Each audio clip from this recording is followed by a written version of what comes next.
Tuloy ang pagbuhos ng tulong at tuloy rin ang paghahatid ng mga tulong na yan sa mga kababayan nating nasalanta ng super bagyong Yolanda. Pero may ilang batikos pa rin. Ubod daw ng tagal bago matanggap ng mga biktima. Sinundan ng GMA News ang mismong paghahatid ng mga relief goods mula sa Pantalan hanggang sa mismong barangay na nasalanta. Live mula pa rin sa Tacloban, sa Leyte pa rin ang nakatutok si June Veneracion. June?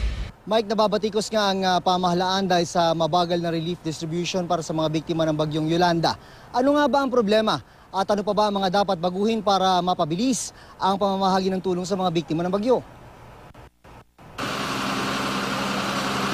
24 oras ang biyahe ng barko ng Navy para madala sa Tacloban City ang relief goods mula Cebu.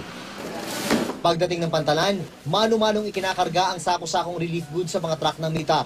Dito pa lang, oras na ang nakukonsumo. Kung makikita natin sa likod natin, kahit mga babae, makasama ng ating Marine Corps Disaster Response Group, andito na sila, tumutulong na rin sila. And this is just part of what we can see.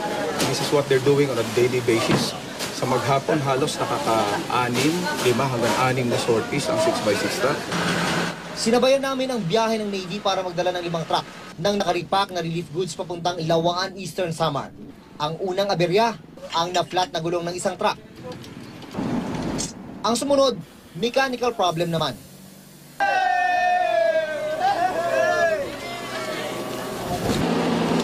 Lalo pang bumabagal ang biyahe kapag may sira sa daan.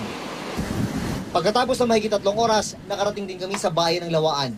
Mabilisang ibinaba ang food pack sa tulong ng mga residente. Tulong-tulong para mapunan na ang kumakalaw ng sikmura ng mga nakaligtas sa bagyo. Pero hindi ganoon kadali ang trabaho.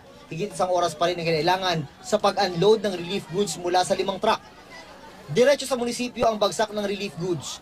Ito raw ang pinakamarami nilang natanggap na tulong mula nang tumama ang bagyong Yolanda.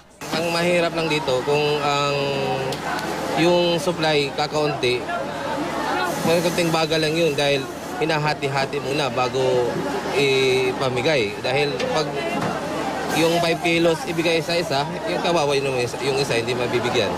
Mula munisipyo, ibibigay na sa mga barangay ang relief goods. May listahan na nakahanda ang DSWD kung saan barangay mapupunta ang tulong at kung ilang sako. Kaya lang, yung sasakyan ng problema, di ba? Sasakyan din ang problema.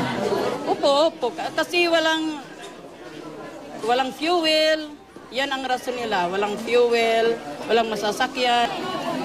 Pero ang masalimuot na parte ay ang relief distribution sa mga tao. Tulad na lang sa isang bayan na di kalayuan sa Lawaan. Hindi po inorganize yung pila kaya nagkakagulo yung mga tao. Matrabaho rin kapag kinailangan pang mag-repack ng relief goods sa munisipyo. Usually ang mga dumarating dito sa bayan ng Lawaan ay mga repack na ng mga relief goods, pero ang nangyayari kadalasan kulang yon para sa mga nangangailangang residente na apektado ng bagyo. Kaya ang ginagawa ng mga taga rito, nire-repack ulit. Medyo nagkakaroon ng konting kabagalan sa distribution, pero kailangan daw yon para lahat makinabang. At habang nagkakaroon ng delay, ang pinaka-apektado ay ang mga nagugutom na pamilyang sinalanta ng bagyong Yolanda. Mike, sabi ng Navy ay may mga nakalinya na silang biyahe para magdadala dito sa Leyte na mga karagdagang truck at karagdagang tropa para tumulong sa relief operation. Mike? Maraming salamat, June Veneracion.